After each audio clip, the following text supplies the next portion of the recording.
Hello, and welcome to Public Key, the podcast from Chainalysis. This is your host, Ian Andrews, and this is our first episode of 2023. If you've already read the Chainalysis 2022 Global Crypto Adoption Index report, you might have noticed that Nigeria has been rapidly climbing the charts when it comes to grassroots adoption of cryptocurrency. In this episode, I'm joined by the co-founders, Michael Adeyeri, who's the CEO, and Moyo Sodipo, the Chief Product Officer of Busha, one of the fastest growing digital asset platforms in Africa. We go in depth about the challenges that Nigerians have in accessing currencies like the dollar and euro, and how crypto, and specifically stablecoins, enable an alternative international payment solution. The co-founders also explain the current crypto regulatory landscape in Nigeria, and explain why adoption in the country is far from just speculation, and how remittances and facilitating international business operations is a top priority for many Nigerians. For more on this topic and all things crypto, start planning your trip to New York for the Chainalysis Links Conference, which is happening April 4th and 5th, 2023. Get your ticket soon, as space is filling up fast. You can find registration details in the show notes. Today I've got two guests joining me, the founders of Busha, crypto exchange operating out of Lagos, Nigeria, Michael Adeyeri and Moyo Sodipo, CEO and Chief Product Officer. Gentlemen, welcome to the podcast. Good, nice to be here. Nice to be on the podcast. I was taking a look at your backgrounds, and it looks like you two have known each other for a long time, well before founding the exchange. You both came up, as many people in crypto, it seems like, did, as software developers and product execs. Michael, give us your story, how you first found crypto, got into the space before launching Busha. So I think I've been in software right from my early days in uni. That's why I met Moyo too. We've known each other over a decade now. Done software pretty much all my life. And I think in 2016, Bitcoin started to gain prominence in Nigeria. Not so much, but I mean, if you're into online forums and all that, you must have heard about Bitcoin here and there. So I did a little digging into it. And to be honest, I didn't get into Bitcoin to solve a problem. For me, it was just I could buy it at this price, and tomorrow it's a different price, So for me, it was a quick way to make money. But then to buy it then wasn't easy, because I mean, you have to reach out to my friends in the US. I need to buy Bitcoin, and they were practically holding it for me. So I take money off my bank account, send it to them. They buy the Bitcoin and they store it, because there's no platform in Nigeria to hold the Bitcoin. Fast forward a year later, I had to now work on an alternative payment solution. I was actively developing a software to do non-cash remittance. So if you're in the US, you wanted to send money back home, you don't necessarily need cash. You could buy a gift card and send it to maybe your mom or whatever. So I had to think of what are the other ways to actually accept payment on this. And it was also the period where you had people doing a lot of ICOs. I worked on a business, Sure Remit. In between that period, I had to do a little more digging into what Bitcoin actually is. Instead of having to hold Bitcoin with somebody outside the country, this is actually a real problem we can actually solve. So I told my friends, what if we actually created a platform that allowed people do this thing I was doing with somebody outside the country? Yeah. I feel more safe holding my own Bitcoin than having somebody in the US holding my Bitcoin for me, because imagine this person doesn't pick up my call the next day. Yeah, so that was how Busha started. So I spoke to Moyo and a couple of my other friends, and we decided to start Busha, basically. And like every other technical founder, I practically wrote the first version of Busha myself. That's amazing. And Moyo, today I think the platform's grown pretty dramatically. Maybe you could talk about some of the use cases, like where you're seeing growth for Busha.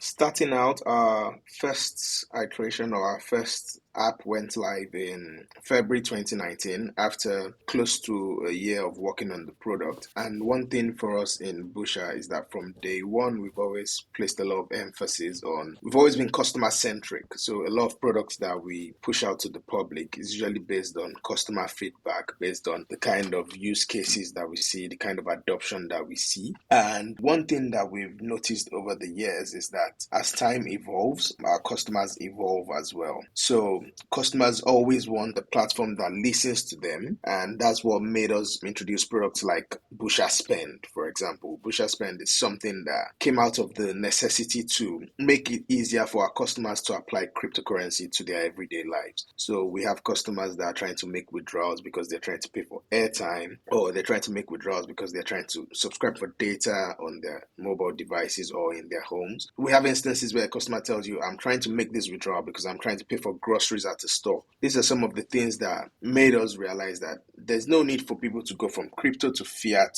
to data, or crypto to fiat to airtime, when you can just go directly from crypto to airtime or crypto to checkout at the grocery store if there's some sort of integration on the back end that we can do. So this is something that actually drives a lot of users to us, the fact that we listen to them. Earlier in our journey, we were also one of the first platforms to introduce 24/7 human live chat. So customers are able to speak with an actual human at any time of the day, 24/7. 365 days a year. So this is another thing that endeared a lot of customers to us. It's something that drove user growth and adoption within Busha, because people realize that, okay, when I reach out to the support on a couple of other platforms, it's probably a bot that is responding to me, or I have to send an email and then wait for a couple of hours to get a response. But when I send a message on Busha, I can actually see the name of the representative that is talking to me. In some cases, see their profile pictures. So you know that this is an actual human being that I'm talking to. And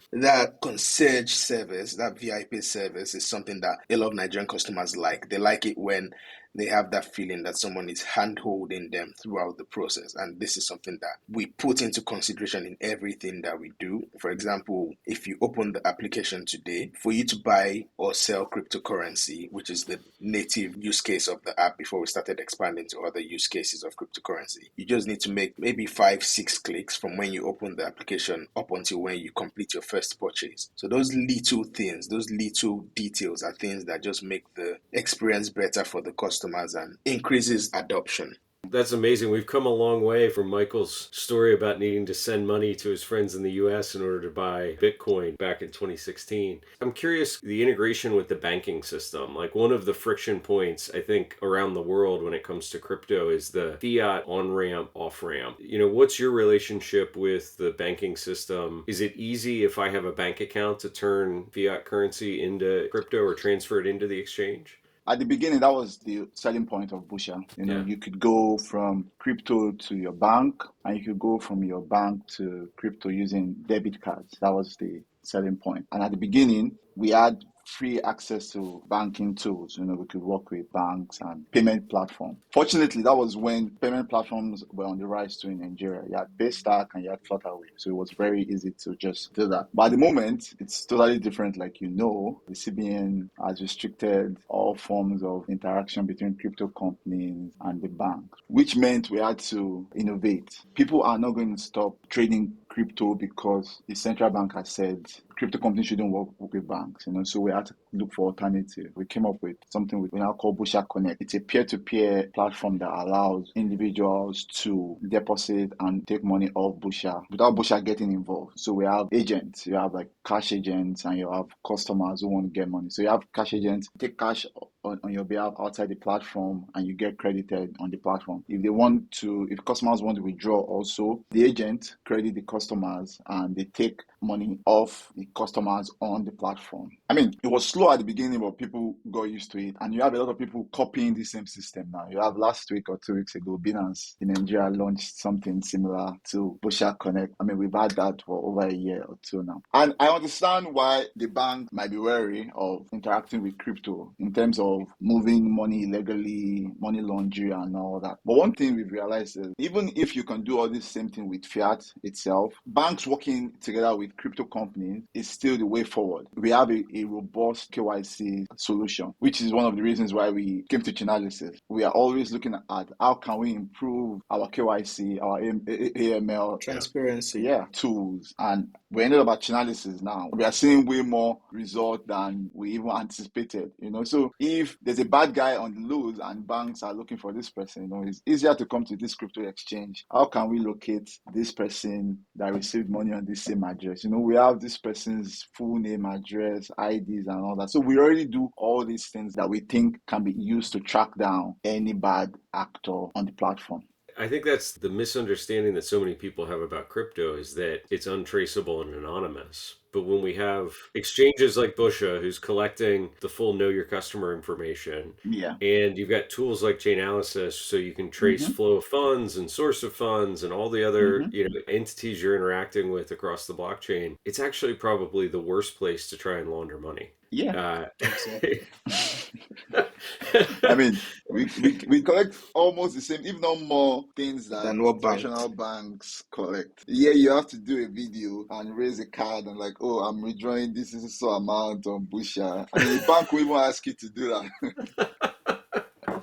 We'll help people learn that lesson eventually, that crypto is not where you go to launder your money. We'll just keep catching the bad guys, I think. I'm really curious, some of the examples of what people are doing with crypto, because we were talking before we started recording, like, it's not just let's buy some of these assets because we think they're going to appreciate in value, the classic investment with some speculation. It sounds like the adoption is much broader than that. Can you talk a little bit about that, Michael? Yeah, so like I said, at the beginning, that was the whole idea. Like I said, I also go into Bitcoin. I wouldn't say I go into Bitcoin to save the world or to save Africa or whatever. I go into Bitcoin because I could buy Bitcoin 10,000 naira today and tomorrow it's 20,000. So a lot of people go into Bitcoin or crypto like that in this part in Nigeria. Yeah. But like I said, along the line, and when you start to see the real use case of the peer-to-peer payment solution without a central party in play, there's nobody that is saying, oh, you can only transfer 10,000 naira today. There's nobody saying you can't move 10,000 to Moyo today because we're closed and all that. And when you are in an environment where there's so many restrictions on fiat currency, you can't send dollar to Nigeria today to receive naira. So if you're in a business where you have to pay your merchants abroad, to get access to USD to pay them, you need almost a month or two before the government can provide you USD. When you live in an environment like that and crypto exists, then you start to see why this was invented in the first place. So people have grown away from the speculative use cases of crypto into remittance. And that was why at the beginning of this year, we actually doubled down on stablecoins a lot. And we've seen a lot of people adopt that. People now use that to pay their suppliers across the world. The stablecoin, that's a really interesting angle here. But I want to go back to what you said. 1 to 2 months for you to be able to get dollars from the government in order to pay an international supplier. Yeah, so I can shed more light on this. In Nigeria, due to capital controls, due to crunching forex on the government side, there are like multiple exchange rates. For example, right now, if you check on xe.com, which is the global website most people use to track exchange rates, you see a different exchange rate from the real rate that is on ground. So there's the different exchange rates for importers and exporters. There's a different exchange rate for those that are trying to access travel allowance directly from the central bank. There's a different exchange rate for those that are trying to purchase goods that recognized on the central bank's list of forex applicable goods, and these multiple exchange rates just create a very, very wide room for arbitrage. Some people are able to get the forex at the central bank's rate at 80% less than what you get it in the actual black market. So because of that, there's like a long queue for a lot of people that are trying to get this forex at a cheaper rate directly from the central bank. So you probably have to be in that queue for a month, 2 months, 3 months in some cases before you're able to access it as cheap as that. But if you want to pay like the real market value, which is the parallel market rate for your forex, then you can get it immediately, almost instantly. So it just depends on your use case and how long you are willing to wait and your financial might. That's what actually determines how quickly you can get this. So imagine a trader that's trying to import raw materials waiting 2 months. Like, that's not feasible. So most people rather go with the fastest way possible and then reflect that price in eventual end price of the goods that will be sold to the customers. It's kind of an amazing thing to think about, right? And I think probably many of our listeners in the US or parts of Europe where relatively little currency controls have never experienced this. But if you think about most suppliers expect sort of net 30, maybe net 45 payment terms. If you've got a good relationship, just waiting 2 months in order to get currency, I mean, it kind of grinds that normal business process to a halt and puts I would assume, a huge amount of pressure on international import and challenges the ability to start up businesses. It's sort of an amazing case for why stablecoins need to exist. That's why I still believe it has to be like a collaboration between government. A lot of people are still skeptical about stablecoins. We had like one or two issue of depegging earlier this year. So, but imagine this time comes where stablecoin exists. You can move money instantly. You don't even have to wait for intermediaries. You have less fees to deal with and also sort of regulated. So you're not afraid of holding it. When that time comes, there's even less worry about off-ramping because you have more people who don't have any issue holding this stable coin. One thing that's interesting is the Nigerian central bank has actually created their own digital currency, right? The eNaira. What's your opinion on that? Is that something that I can deposit at Busha and convert into other cryptocurrencies, or is it no? Moyo's shaking his head. No, I mean, at the moment there's restriction around crypto. Even if you make a deposit to your bank and you include any crypto related word in it, they are going to block your account. Very, very funny, but there's not a lot of data has been released around this. It's very difficult to know who these users are. I mean, we would have gladly integrated it if it was available, and I mean that would have been interesting. But majority of people who still use it are still the same set of people who go to the bank daily. I just see it as CBN trying to get into the retail banking space. It doesn't offer any Real use case. I mean, we've not seen any advantage of it to us or any other crypto exchange in Nigeria. So, do you need to be a Nigerian citizen in order to access the currency? Yeah, I'm sure probably need a bank verification number, which every individual that holds any bank account, at least one bank account, has. And can I use it at retailers, like as an individual? If I was a Nigerian citizen, I assume there's like a particular wallet app that I need to get, and I go to the bank and I convert traditional fiat into eNaira. So the way it works now, I think you go to the bank. I mean, you can log into your normal banking app, say for example, Zenith Bank, right? And you can transfer money from your Zenith Bank to your eNaira wallet. So if you need to pay a merchant or a store that also, you just ask for their eNaira account number and you pay them. So like I said, it's not really different from moving money from my bank account to your bank account than moving money from my eNaira wallet to your eNaira wallet. It's still the same thing. And so it doesn't solve any of the international settlement problem. It doesn't address any remittances. It's just something maybe the government has a little more oversight over how people are spending it compared to cash, right? Exactly. That's what it is. So it sounds like right now the regulatory environment's kind of challenging. Like I think there's been reported at various points in time over the last few years, like an outright ban on open cryptocurrencies. What's your perspective right now? Like which direction is this heading? Is there political support for changing regulation towards crypto? Right now, we're gearing towards the elections in February. Naturally, most candidates that want to endear or want to woo the voters, everyone is trying to seem friendly towards tech, and no one has outrightly said they would ban or they would unban crypto, but everyone is just trying to play it safe at the moment, trying to be political and make sure that they're in everyone's good books. So it's still really a gray area right now. In terms of the SEC, recently they released a framework. They're looking to regulate cryptocurrency, but because we're in election season, most times also it's election season in Nigeria and most African countries, you know that most of these government officials are just going to put things on some sort of slow pace or a pause till after the elections because they need to know which direction the new regime is going to tilt towards. So the SEC is looking to regulate cryptocurrency. The CBN has not banned cryptocurrencies outrightly. They only just restricted access to banking for crypto-related individuals or crypto-related entities. So it's still a bit of a conundrum and it's still a gray area, but we're just constantly in talks with regulators like the SEC,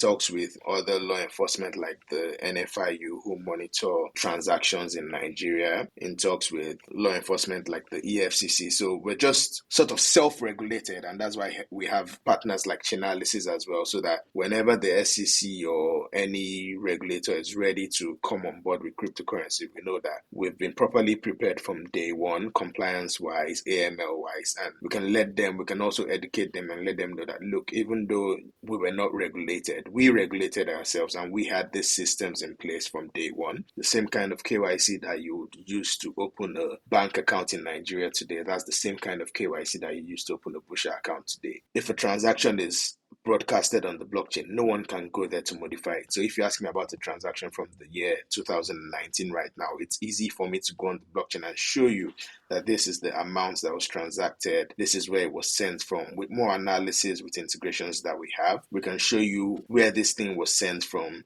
who it went to, and any kind of information that you want about that transaction. It's not for bad actors, but actually it's a way to make financial transactions more visible to everyone that wants to know or is interested in learning. It sounds very similar to sort of where we are here in the US, where there's this political and regulatory back and forth. You know, it's kind of unclear who has the responsibility. Some people are very much in favor, others are very much against. But I've been sort of looking toward Europe with the MiCA regulation that was just passed. Seems like maybe that's the state of the art. We get clarity around stablecoins. We get a consistent policy across the EU market so that we're not having to see exchanges get licensed in each member country. I'm sort of hoping that other countries start to follow the lead of what the EU has done. I'm curious, does Busha operate outside of Nigeria, or are you Nigeria only? At the moment, just Nigeria, but Okay. supposed to launch in Kenya, I think a few months ago, but it was also political season there, so we had to put that on hold. Okay. But at the beginning of the year, we plan to be in Kenya and Ghana at least. That's exciting. We recently published our adoption index, which looks at kind of grassroots usage. And I think just ahead of Nigeria in terms of adoption at the grassroots level was Kenya. So our analysis would support that's a great market for expansion. Yes. Yes. Even though the climate is similar. Yeah. You have restrictions here and there. So the plan is to go there with Busha Connect and see how it goes also. Yeah. I'm curious about NFTs. I didn't see anything on the Busha platform today about buying and selling NFTs. Is that on your roadmap anywhere? So at Busha, I think we usually prioritize mainly what customers request for. Customers is like the hallmark of Busha. So we haven't seen a lot of them request NFT features like that. The use case in Nigeria has actually drawn more towards what can I do with crypto today? What can I do with crypto every other day? Yeah. And I think that's the way we can actually grow adoption, by showing people that there's more to digital assets than just speculation, you know, especially now in the bear market. I think the only thing NFT wise that was requested on Busha was just people wanted to have NFT like profile pictures, and that's just those caricatures, and that was just the only thing. But in terms of being able to buy or sell, we didn't really have a lot of traction on that front, and no one wants to build a product that nobody is really keen on using. You want to build things that people are excited to use and will generate a lot of buzz. So maybe way down the line, we'll see how it goes. Well, gentlemen, I appreciate the time today. This is a fascinating exploration of what you're building. It sounds like a terrific platform. I'm wishing you all the best of luck, and thanks again for your time. Thank you. It's nice to be here. Thanks for your time. Hey there. Thanks for listening to another episode of Public Key. Check out Twitter, LinkedIn, and our newly launched TikTok and revamped YouTube pages, where we share our favorite moments captured in the podcast. Last year, we had some of our Public Key superfans from inside of Chainalysis provide some audio reviews of the podcast. Let's hear what our Global Intelligence Operations Analyst, MK Daly, has to say about the pod. Hi, all. I am MK Daly. I'm the Global Intelligence Operations Analyst at Chainalysis, and I am Public Key's biggest fan. I love listening to our host, Ian Andrews, talk me through the news of the crypto industry while I make my morning coffee.